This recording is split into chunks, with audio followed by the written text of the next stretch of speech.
राजस्थान के राज्यपाल श्रीमान कलराज मिश्र जी, केंद्रीय मंत्री श्री नरेंद्र सिंह जी तोमर, अन्य सभी मंत्रीगण, संसद में मेरे साथीगण, विधायकगण और अन्य सभी महानुभाव, और आज इस कार्यक्रम में देश के लाखों स्थानों पर करोड़ों किसान हमारे साथ जुड़े हैं। मैं राजस्थान की धरती से देश के उन करोड़ों किसानों को भी नमन करता हूं और राजस्थान के मेरे प्यारे भाई बहन भी आज इस महत्वपूर्ण कार्यक्रम की शोभा बढ़ा रहे हैं। खाटू श्याम जी की ये धरती देश भर के श्रद्धालुओं को भरोसा देती है, एक उम्मीद देती है। मेरा सौभाग्य है कि आज मुझे वीरों की भूमि शेखावटी से देश के लिए अनेक विकास परियोजनाओं को शुरू करने का अवसर मिला है। आज यहां से देश के करोड़ों किसानों को पीएम किसान सम्मान निधि के लगभग 18,000 करोड़ रुपए भेजे गए हैं, सीधे उनके बैंक खाते में जमा हुए हैं। आज देश में 1,25,000 पीएम किसान समृद्धि केंद्रों की शुरुआत की गई है। गांव और ब्लॉक लेवल पर बने इन पीएम किसान समृद्धि केंद्रों से करोड़ों किसानों को सीधा लाभ होगा।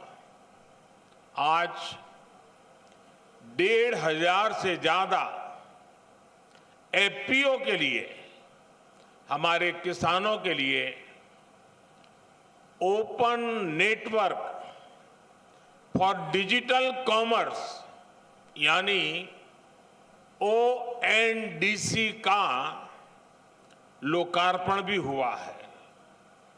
इससे देश के किसी भी कोने में बैठे किसान के लिए अपनी उपज बाजार तक पहुंचाना और आसान हो जाएगा। आज ही देश के किसानों के लिए एक नया यूरिया गोल्ड भी शुरू किया गया है। इनके अलावा राजस्थान के अलग अलग शहरों को नए मेडिकल कॉलेज और एकलव्य मॉडल स्कूल का उपहार भी मिला है। मैं देश के लोगों को, राजस्थान के लोगों को और खासकर मेरे किसान भाई बहनों को बहुत बहुत शुभकामनाएं देता हूं, बहुत बधाई देता हूं। साथियों, राजस्थान में सीकर और शेखावटी का ये हिस्सा एक प्रकार से किसानों का गढ़ है। यहां के किसानों हमेशा ये साबित किया है कि उनकी मेहनत के आगे कुछ भी मुश्किल नहीं है। पानी की कमी के बावजूद यहां किसानों ने धरती से भरपूर फसल लेकर दिखाई है। किसान का सामर्थ्य, किसान का परिश्रम मिट्टी से भी सोना निकाल देता है। और इसलिए हमारी सरकार देश के किसान के साथ कंधे से कंधा मिलाकर खड़ी है। साथियों, आजादी के इतने दशक बाद आज देश में ऐसी सरकार आई है जो किसान का दुख दर्द समझती है, किसान की चिंता समझती है। इसलिए बीते 9 वर्षों में भारत सरकार द्वारा लगातार किसान हित में फैसले लिए गए हैं। हमने बीज से बाजार तक किसानों के लिए नई व्यवस्थाओं का निर्माण किया है। मुझे याद है, यहां राजस्थान के सूरतगढ़ से ही हमने 2015 में सॉइल हेल्थ कार्ड योजना शुरू की थी। इस योजना के माध्यम से हमने देश के किसानों को करोड़ों सॉइल हेल्थ कार्ड दिए। इन कार्डों की वजह से आज किसानों को मिट्टी की सेहत के बारे में पता चल रहा है। वो उसी हिसाब से खाद का इस्तेमाल कर रहे हैं। मुझे खुशी है कि आज फिर राजस्थान की धरती से किसानों के लिए एक और बड़ी योजना शुरू की जा रही है। आज देश भर में 1.25 लाख से ज्यादा प्रधानमंत्री किसान समृद्धि केंद्र राष्ट्र को समर्पित किए गए हैं। ये सभी केंद्र सच्चे अर्थों में किसानों की समृद्धि का मार्ग प्रशस्त करेंगे। ये एक तरह से किसानों के लिए वन स्टॉप सेंटर है। आप किसान भाई बहनों को अक्सर खेती से जुड़े सामानों के लिए, दूसरी जरूरतों के लिए अलग अलग जगह पर जाना पड़ता है। अब आपको ऐसी मुश्किलों का सामना नहीं करना पड़ेगा। अब प्रधानमंत्री किसान समृद्धि केंद्र किसानों को वहां से बीज भी मिलेगा और खाद भी मिलेगा। इसके अलावा खेती से जुड़े औजारों और दूसरी मशीनें भी इस केंद्र पर मिला करेगी। ये सेंटर खेती से जुड़ी हर आधुनिक जानकारी किसानों को देंगे। मैंने देखा है कि मेरे किसान भाई बहनों को कई बार योजना की सही जानकारी न होने की वजह से भी मेरे किसान भाइयों बहनों को बहुत नुकसान होता है। ये प्रधानमंत्री किसान समृद्धि केंद्र अब किसानों को हर योजना की समय पर जानकारी का भी जरिया बनेंगे। और साथियों, ये तो अभी शुरुआत है और मैं मेरे किसान भाइयों से आग्रह करता हूं, आप भी एक आदत डालिए। भले आपको किसानी से लेने कोई चीज खरीदनी नहीं है, लेकिन अगर आप बाजार में गए हैं, उस नगर में अगर किसान समृद्धि केंद्र है, कुछ भी नहीं खरीदना है तो भी वहां चक्कर काटिए, क्या चल रहा है जरा देखिए।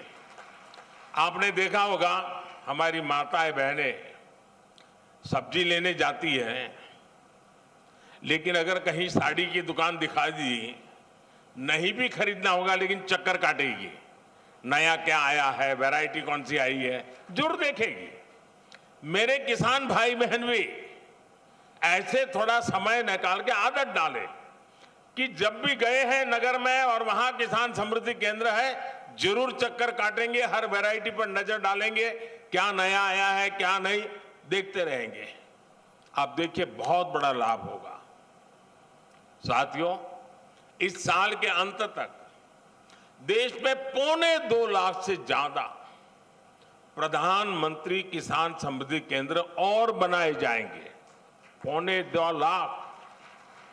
साथियों, आज केंद्र में जो सरकार है वो किसानों के खर्चे कम करने के लिए, उनके खर्चों में हाथ बटाने के लिए पूरी ईमानदारी से काम कर रही है। पीएम किसान सम्मान निधि दुनिया की सबसे बड़ी योजना है जिसमें किसानों के बैंक खातों में सीधे पैसे ट्रांसफर किए जाते हैं। आज की 14वीं किस्त को जोड़ दें तो अब तक 2,60,000 करोड़ रुपए, 2,60,000 करोड़ से भी ज्यादा रुपए किसानों के बैंक खाते में सीधे भेजे गए हैं। इन पैसों ने छोटे छोटे अनेक खर्च निपटाने में किसानों की बड़ी मदद की है। हमारी सरकार कैसे अपने किसान भाइयों के पैसे बचा रही है, इसका एक उदाहरण यूरिया की कीमतें भी है। और देश भर के किसान मुझे सुन रहे हैं, मेरी बात को ध्यान से सुने। आप जानते हैं कोरोना की कितनी बड़ी भयंकर महामारी आई, उसके बाद रूस और यूक्रेन का युद्ध हो गया और इसके कारण बाजार में बहुत बड़ी उथल पाथल हो गई। खास करके फर्टिलाइजर के क्षेत्र में तो तूफान मच गया, लेकिन इसका असर हमारी सरकार ने किसानों पर नहीं पड़ने दिया। मैं देश के अपने हर किसान भाई बहन को खाद कीमतों की ये सच्चाई बताना चाहता हूं। आज भारत में यूरिया की जो बोरी हम किसानों को 266 रुपये में देते हैं, उतनी ही यूरिया हमारे पड़ोस में पाकिस्तान के किसानों को करीब करीब 800 रुपये में वो बोरा मिलता है। आज भारत में यूरिया की जो बोरी हम किसानों को 266 रुपये में देते हैं, उतना ही यूरिया बांग्लादेश के किसानों को वहां के बाजार में 720 रुपये में मिलता है।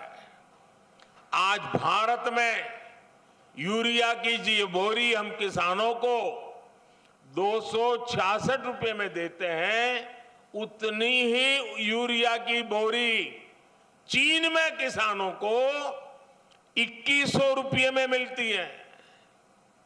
और आप जानते हैं अमेरिका में यूरिया की यही बोरी आजकल कितने रुपये में मिल रही है? यूरिया की जिस बोरी के लिए आप 300 रुपये से भी कम देते हैं, उसी बोरी के लिए अमेरिका के किसानों को 3,000 रुपये से ज्यादा देना पड़ता है।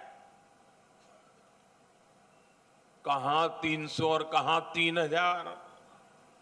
हमारी सरकार यूरिया की कीमतों की वजह से भारत के किसानों को परेशानी नहीं होने देगी। और इस सच्चाई को देश का किसान देख रहा है, हर दिन अनुभव कर रहा है। जब यूरिया खरीदने जाता है ना, तो उसे पक्का विश्वास होता है कि ये मोदी की गारंटी है।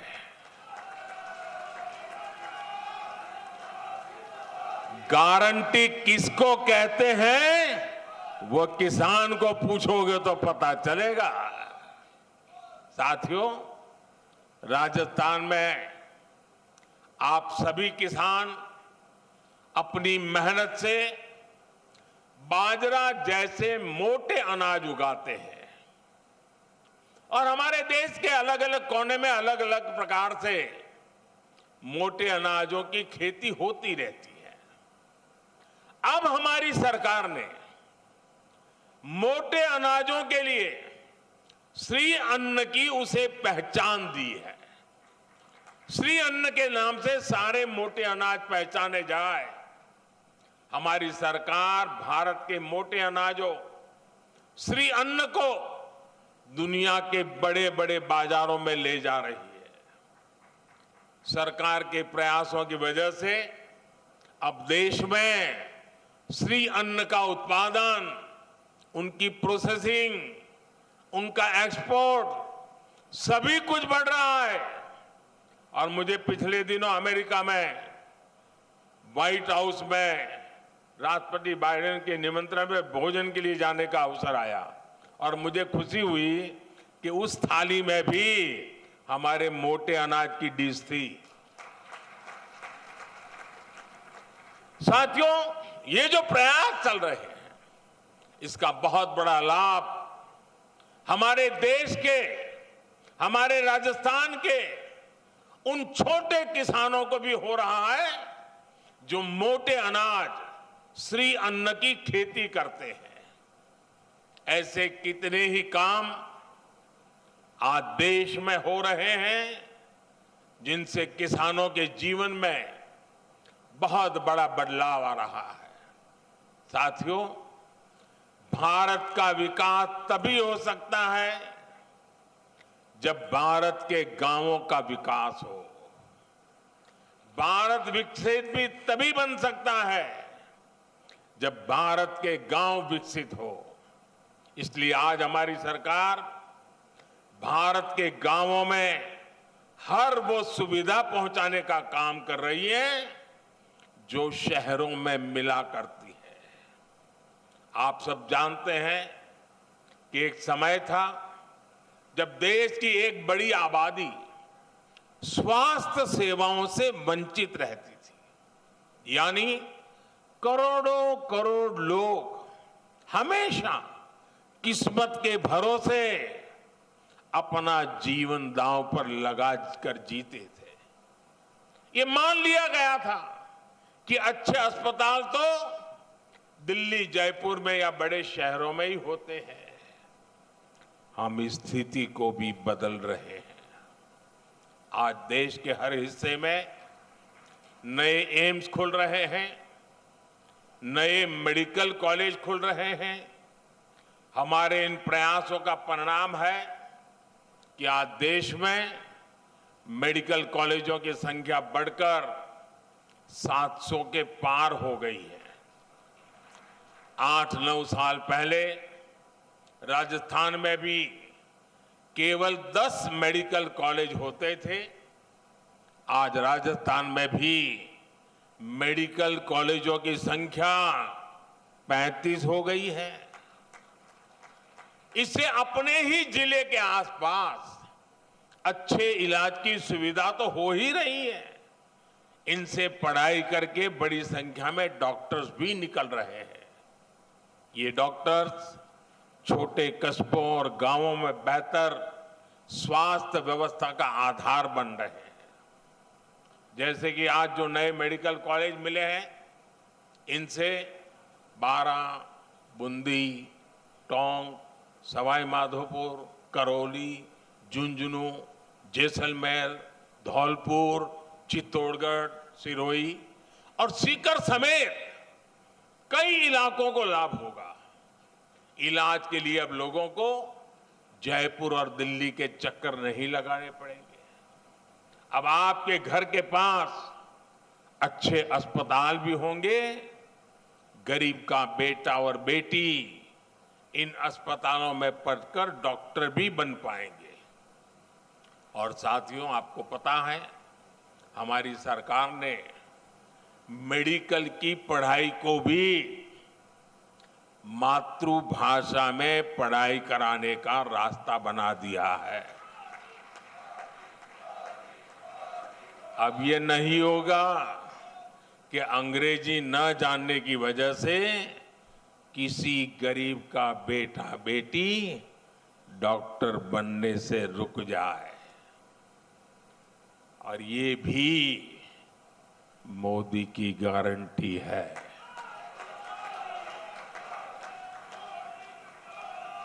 भाइयों और बहनों, दशकों तक हमारे गांव और गरीब इसलिए भी पीछे रह गए क्योंकि गांवों में पढ़ाई के लिए अच्छे स्कूल नहीं थे। पिछड़े और आदिवासी समाज के बच्चे सपने तो देखते थे, लेकिन उनके पास उन्हें पूरा करने का कोई रास्ता नहीं होता था। हमने शिक्षा के लिए बजट बहुत बड़ी मात्रा में बढ़ाया, संसाधनों को बढ़ाया, एकलव्य आदिवासी स्कूल खोले। इसका बहुत बड़ा लाभ हमारे आदिवासी युवाओं को मिला है। साथियों, सफलता तभी बड़ी होती है जब सपने बड़े होते हैं। राजस्थान तो देश का वो राज्य है जिसके वैभव ने सदियों तक दुनिया को हैरान किया है। हमें उस विरासत को संरक्षित करना है और राजस्थान को आधुनिक विकास की ऊंचाई पर भी पहुंचाना है। इसलिए राजस्थान में आधुनिक इंफ्रास्ट्रक्चर बनाना यह हमारी प्राथमिकता है। राजस्थान में बीते कुछ महीनों में ही दो हाईटेक एक्सप्रेसवे का लोकार्पण हुआ है। दिल्ली मुंबई एक्सप्रेसवे का एक प्रमुख सेक्शन और अमृतसर जामनगर एक्सप्रेसवे के जरिए राजस्थान विकास की नई गाथा लिख रहा है। राजस्थान के लोगों को वंदे भारत ट्रेन की सौगात भी मिली है। भारत सरकार आज जो इंफ्रास्ट्रक्चर पर निवेश कर रही है, पर्यटन से जुड़ी हुई सुविधाओं का विकास कर रही है, उससे राजस्थान में भी नए अवसर बनेंगे। जब आप पधारो हमारे देश कहकर पर्यटकों को बुलाएंगे तो एक्सप्रेसवे और अच्छी रेल सुविधाएं उनका स्वागत करेगी। हमारी सरकार ने स्वदेश दर्शन योजना के तहत खाटू श्याम जी मंदिर में भी सुविधाओं का विस्तार किया है। मुझे भरोसा है कि श्री खाटू श्याम के आशीर्वाद से राजस्थान के विकास को और भी गति मिलेगी। हम सब राजस्थान के गौरव और विरासत को पूरी दुनिया में नई पहचान देंगे। साथियों, राजस्थान के मुख्यमंत्री श्रीमान अशोक गहलोत जी कुछ दिनों से बीमार चल रहे हैं। उनके पैरों में कुछ तकलीफ है। आज इस कार्यक्रम में आने वाले थे, लेकिन उस कठिनाई के कारण नहीं आ पाए हैं। मैं उनके उत्तम स्वास्थ्य के लिए प्रार्थना करता हूं और सारे राजस्थान को इन अनेक विध नई सौगात के लिए, देश के किसानों को इस महत्वपूर्ण व्यवस्थाओं को विकसित कर करके उनको समर्पित करने के लिए मैं आज हृदय से बहुत बहुत बधाई और शुभकामनाएं देते हुए मेरी वाणी को विराम देता हूं। बहुत बहुत धन्यवाद।